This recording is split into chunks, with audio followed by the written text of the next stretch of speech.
Nah, jadi ceritanya AA lagi mudik ke Jawa, nemu seblak hajatan teh Nunu nih. Seblak hajatan teh, ini ada hajatnya apa enggak sih? Itu lucu coy, seblak hajatan. Kira ada teh biru gitu. Dia ada teh siapa nih? Teh Nunu. Namanya siapa nih? Nurul Hapsa. Nurul Hapsa, panggil teh Nunu.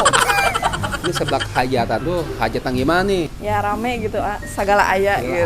Bisa disebut hajatan, apakah teteh seorang WO?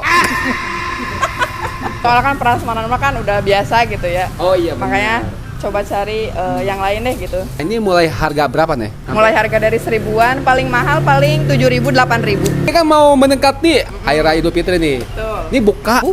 Kita buka. Malam takbiran bukanya sampai jam 11 malam.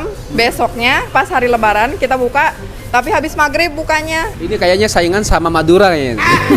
Tutupnya kiamat.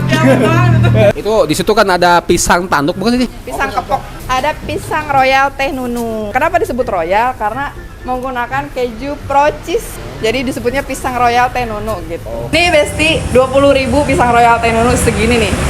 Sekuali 20.000. Nah, akhirnya pesanan Aldo datang nih. Di sini mau cobain seblaknya pakai mie gaga. Pertama cobain ini rasanya edun pisan ya, kencurnya berasa, gurih, manis dan pedasnya nampol banget. Ini karena tadinya sih sambalnya minta 2 sendok ya, terus dibawaannya juga ini dari mie gaganya udah pedas dari senanya. Wah, makin gokil coy pedasnya. Cocok banget nih kalau mau challenge makan pedas. Tapi bumbunya sih juga enak banget ya, gurih, manis, lekoh banget dah pokoknya mah. Jadi walaupun pedas nggak ngubah rasa sama sekali. Tuh, ini mah ya bener-bener royal pisan jualan teh si teteh mah ya. 20.000 doang, ini bisa buat porsi 4 orang loh. Wah, kejunya juga premium ya, ini bukan kaleng-kaleng. Coklatnya juga enak banget. Pokoknya kalian wajib cobain ke sini ya. Untuk alamatnya udah di caption.